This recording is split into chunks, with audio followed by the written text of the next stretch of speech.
J.D. Vance thought he could corner Jasmine Crockett on Fox News, but her fierce comeback left him stunned. Their clash over voting rights turned personal, and Crockett's fiery response went viral. The lights blazed hot in the Fox News studio, the air thick with anticipation, as the cameras zoomed in on Senator J.D. Vance and Representative Jasmine Crockett. The host, Laura Ingraham, leaned forward, her smirk barely concealed, as she introduced the segment. Tonight, we're diving into the heated debate over voting rights, with Senator Vance calling out what he sees as Democratic overreach. Representative Crockett, you've been a vocal advocate for expanding access. Senator, let's start with you. Why do you think Crockett's push for federal voting laws is a mistake? Vance adjusted his tie, his expression smug. Laura, it's simple. The Democrats, including Representative Crockett, are trying to federalize elections to tip the scales in their favor. These so-called voting rights bills are just a power grab, dressed up as fairness. States like Ohio, where I'm from, have secure systems that work. We don't need Washington meddling, and frankly, Crockett's rhetoric about voter suppression is just fear-mongering to rile up her base. The camera cut to Crockett, whose eyes narrowed but whose voice stayed steady. Senator, with all due respect, you're sitting there acting like voter suppression is some myth I made up. I'm from Texas, where we've seen polling places shut down in Black and Latino neighborhoods, where mail-in voting rules change overnight to confuse people. You call it fear-mongering? I call it reality for millions of Americans who just want their voices heard. Vance scoffed, leaning back. That's a nice story, but where's the evidence? You can't just throw out anecdotes and expect us to rewrite election laws. Ohio's voter ID laws, for example, have increased turnout, not suppressed it. The data doesn't lie, Representative. Crockett's jaw tightened, but she smiled, a glint in her eye. Oh, you want data, Senator? Let's talk about Georgia, where after their 2021 voting law passed, Black voter turnout dropped by 10% in the midterms. Or Texas, where mail-in ballot rejections spiked by 30% because of new ID requirements. You want to talk Ohio? Your own state's early voting hours were cut in urban areas, which, surprise, hit minority communities hardest. Don't lecture me about anecdotes when I'm living this fight every day. Ingraham jumped in, sensing the tension. Representative, you're passionate, but Senator Vance raises a point. Isn't it possible these laws are about security, not suppression? Voters want to trust the system. Crockett didn't miss a beat. Laura, if security's the goal, why do these laws always target the same groups? Why is it always Black folks, young folks, poor folks waiting in 6-hour lines? I grew up in a neighborhood where my mom worked 2 jobs and still couldn't vote because the polls closed before she got off. That's not security. That's a system rigged to silence. Vance rolled his eyes, his voice dripping with condescension. This is what I mean, Laura. It's all emotional appeals with no substance. Representative, you're playing the victim card, and it's tired. If people want to vote, they'll show up. It's not that hard. The studio fell silent for a split second, the weight of Vance's words hanging heavy. Crockett leaned forward, her voice low but cutting. Senator, you just called my lived experience a victim card. Let me tell you something. When my cousin, a veteran, had his voter registration purged because he missed one election, that wasn't him failing to show up. That was a system failing. Him. You don't get to dismiss that because it doesn't fit your narrative. Ingraham tried to steer the conversation, but Crockett wasn't done. And let's be real, Senator. You're out here acting like you're the voice of the working class, but your party's the one making it harder for those same workers to vote. You want to talk substance? Let's talk about how your campaign took millions from groups pushing these restrictive laws. Follow the money, J.D. Vance's face reddened, his composure slipping. That's a low blow, Representative. You're deflecting because you can't defend your position. My voters in Ohio trust me because I tell it like it is, not because I spin sob stories. Crockett's eyes flashed. Sob stories? Senator, You wrote a whole book about your life to sell your image, so don't come for me. The difference is, I'm fighting for people who look like me, while you're cozying up to billionaires who don't care about your voters either." The audience gasped, and Ingram's eyes widened. Vance opened his mouth to respond, but Crockett's words had landed like a gut punch, and he fumbled for a comeback. The tension was electric, and the segment was only just beginning. What would Vance say to claw his way back? The Fox News cameras zoomed in on J.D. Vance, his jaw tight, eyes darting as he tried to regain his footing after Jasmine Crockett's verbal jab. The audience's gasps still echoed, and Laura Ingraham, sensing blood in the water, leaned in. "Senator Vance, Representative Crockett's made some strong accusations. You were about to respond." "Go ahead." Vance cleared his throat, forcing a smile that didn't reach his eyes. "Laura, I'm not here to trade personal attacks. Representative Crockett wants to paint me as some elitist, but let's stick to the issue. Her voting rights push isn't about helping people vote. It's about undermining trust in our elections. She talks about suppression, but what about the millions of Americans who want secure elections? In Ohio, we've made voting accessible and safe, and turnout's up. She can't dispute that." Crockett tilted her head, her expression a mix of amusement and defiance. "Senator, you keep saying secure elections like it's a magic phrase that excuses everything. You want to talk trust? How about the trust broken when your state purges voters without notice? In 2020, Ohio dropped over 100,000 registrations, mostly in Democratic-leaning areas. You call that accessibility? I call it targeting." Vance's smile faded, his voice sharpening. "That's a distortion, Representative. Those purges were about cleaning up outdated records, something every state does. You're cherry-picking numbers to fit your narrative. If you cared about voters, you'd focus on making the process transparent, not pushing federal overreach that confuses everyone." Crockett leaned forward, her voice steady but laced with fire. "Transparent? Senator, your party's out here passing laws behind closed doors, then acting shocked when people can't vote. In Texas, we had a bill that banned drive-through voting, something folks relied on during the pandemic. Who used that most? Black and brown communities. You want to talk confusion? That's deliberate confusion to keep certain voices out." Ingram raised a hand, trying to steer the debate. "Representative, let's not get sidetracked. Senator Vance, you've said federal voting laws are unnecessary. Why shouldn't Washington step in if states are, as Crockett claims, targeting voters?" Vance seized the chance to pivot. "Because, Laura, states know their voters best. Ohio's system works because we listen to our people, not bureaucrats in D.C. Crockett's bills would force every state to adopt the same rules, ignoring local needs. It's one-size-fits-all nonsense, and it risks fraud. She's not telling you about the studies showing mail-in ballots can be exploited." Crockett's eyes flashed, and she cut in before Ingram could respond. "Fraud? Senator, you're out here parroting talking points with no proof. The Brennan Center found voter fraud in less than 0.0001% of cases. You're scaring people with lies, while your laws make it harder for my constituents to vote. My neighbor, a nurse, worked 16-hour shifts during COVID and couldn't vote because her polling place was moved 20 miles away. You call that listening to voters?" Vance's face tightened, his tone turning patronizing. "Representative, I respect your passion, but you're dodging the point.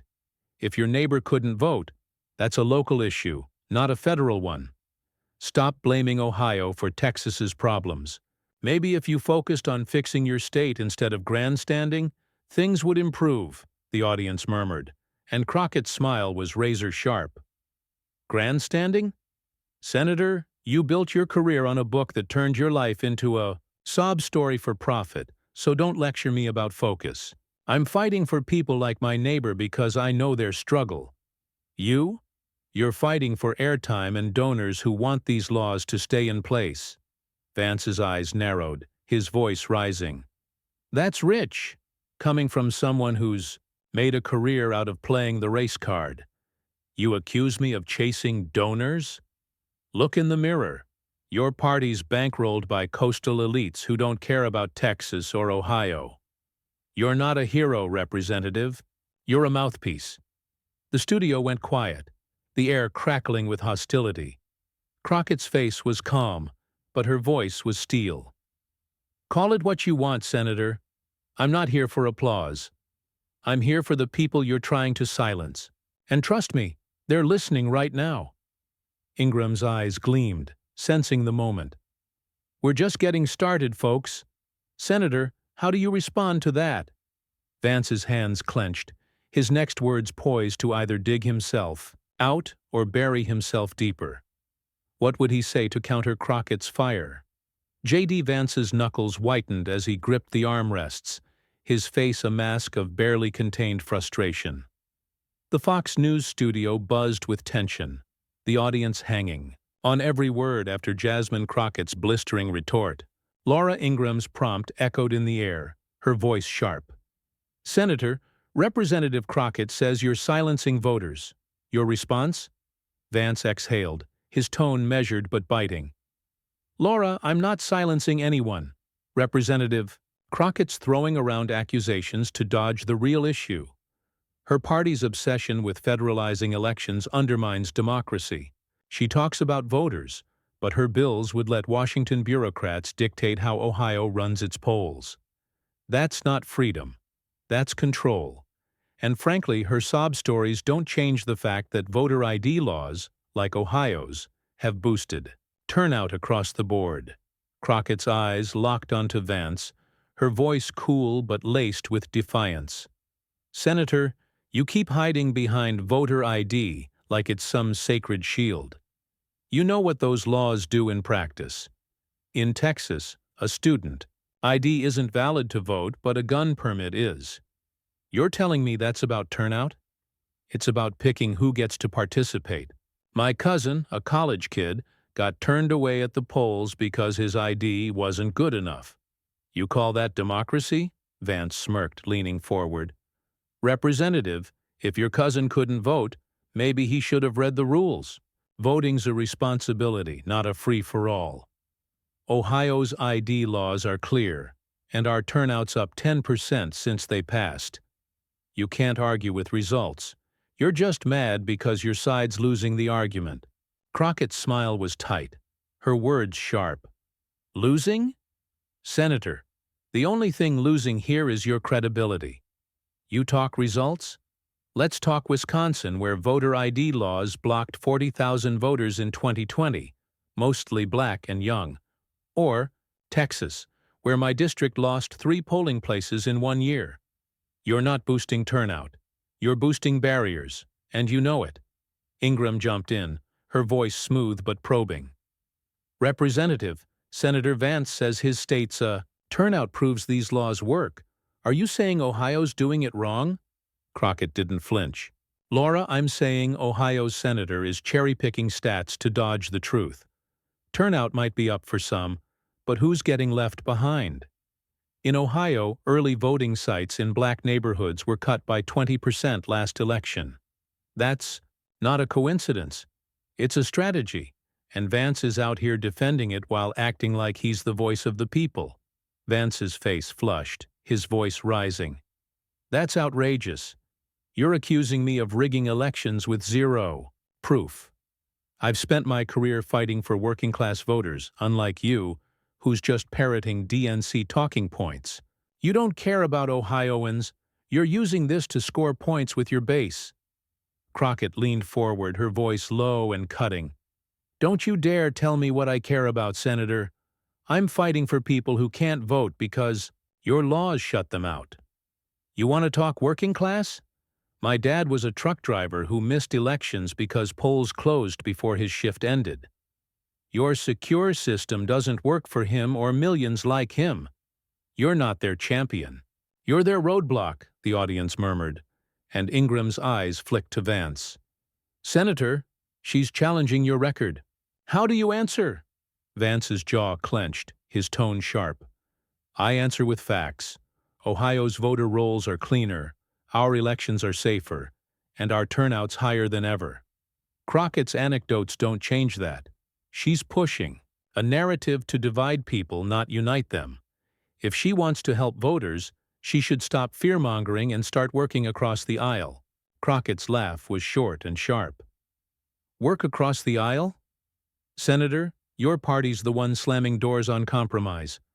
I tried to co-sponsor a bill to expand early voting in Texas, and your allies killed it before it hit the floor. Don't talk unity when you're bankrolled by groups who profit off voter suppression. Check the receipts. Vance's eyes blazed, his voice booming. You're crossing a line, Representative. Accusing me of corruption because you can't win on policy? That's desperate. My voters know I fight for them, not some shadowy cabal. You're inventing. Crockett didn't blink. Desperate? Senator, the only desperate thing here is you dodging the truth. Your donors, like the ones at Heritage Action, spent millions pushing voter restrictions. That's not a conspiracy. That's public record. Own it. The studio crackled with energy, Ingram barely containing her glee. This is getting heated, folks. Representative, Senator, we've got more to unpack. Vance's hands trembled, his next move critical. Would he double down or crack under Crockett's relentless pressure? The Fox News stage pulsed with raw tension.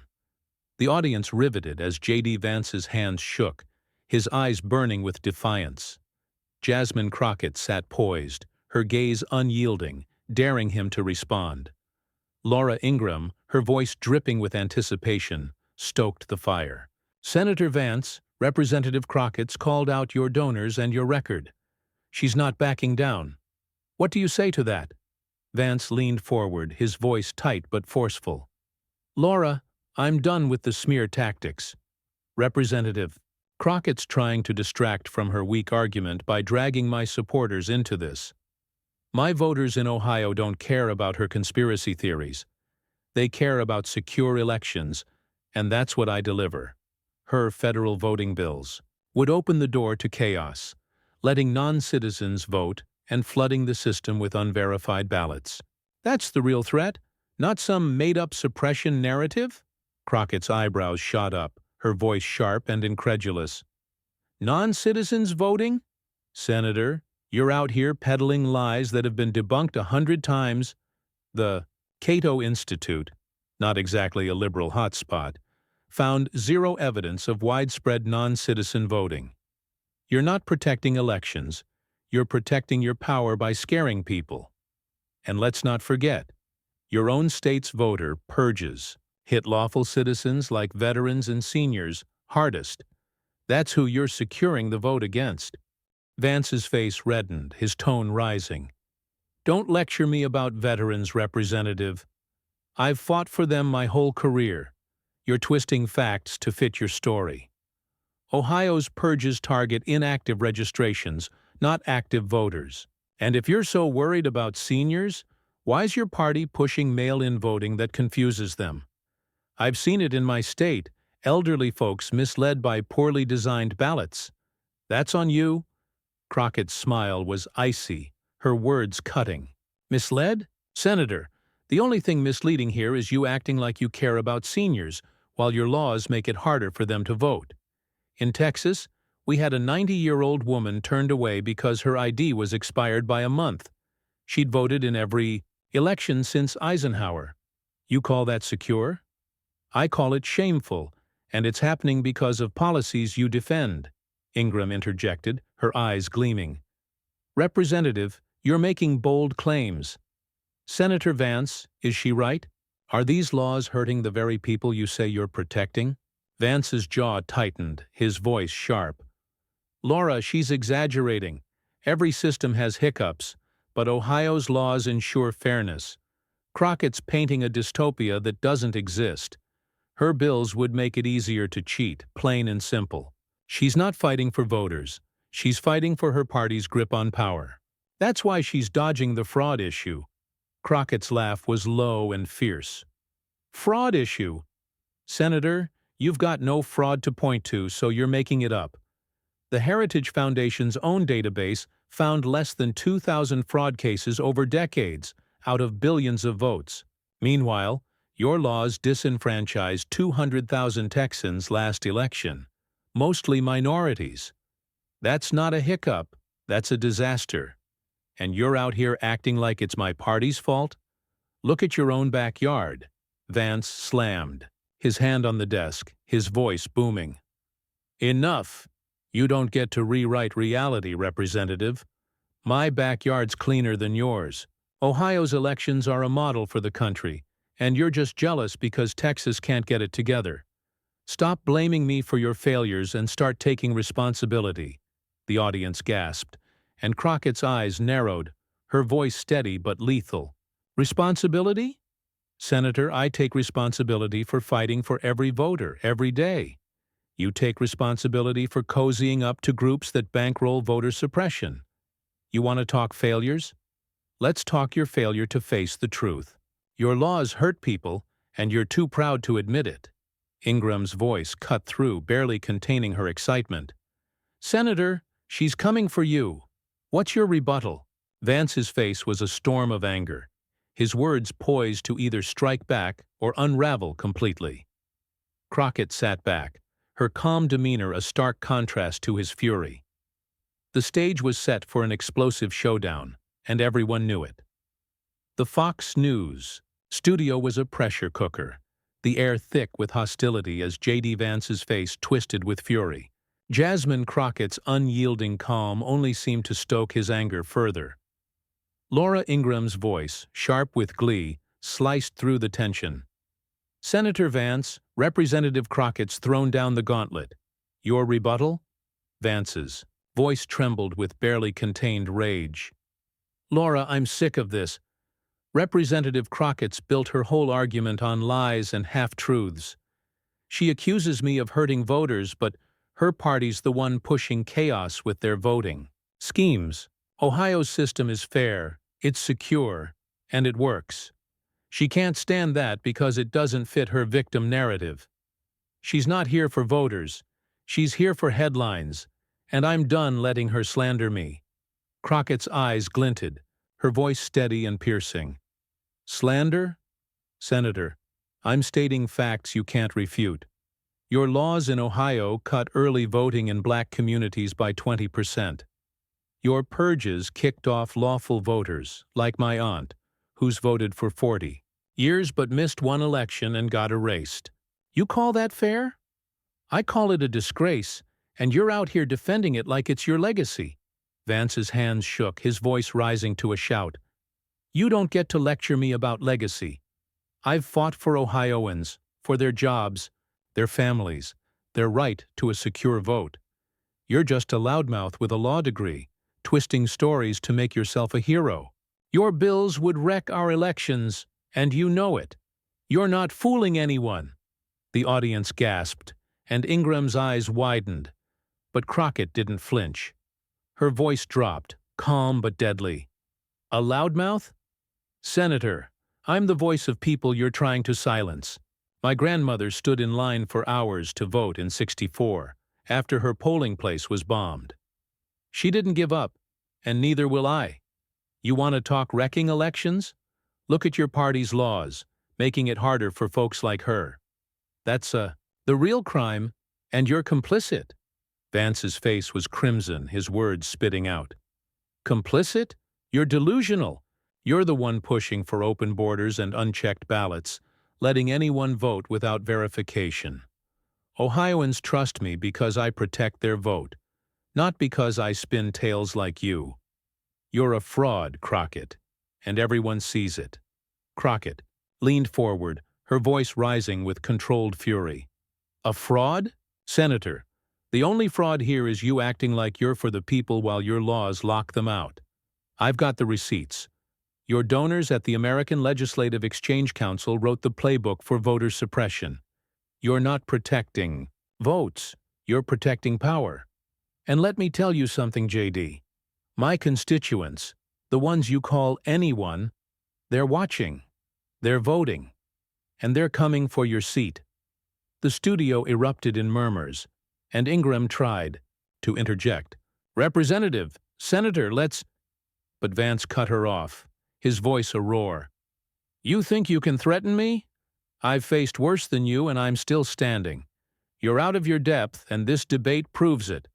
I'm done here." He ripped off his mic, the screech echoing as he stood, chair scraping the floor. "You're a disgrace to this country," he spat, storming toward the exit. The audience gasped, and Ingram's jaw dropped, her composure cracking. "Senator, wait!" she called, but Vance was already gone, the studio door slamming behind him. Crockett sat back, her face serene but triumphant. Ingram, scrambling to regain control, turned to her. "Representative, that was intense. Any final words?" Crockett's smile was radiant, her voice clear. "Laura, I came here to speak for the voiceless, for the people Senator Vance wants to ignore. His tantrum doesn't change the truth. We're fighting for every vote and we're winning.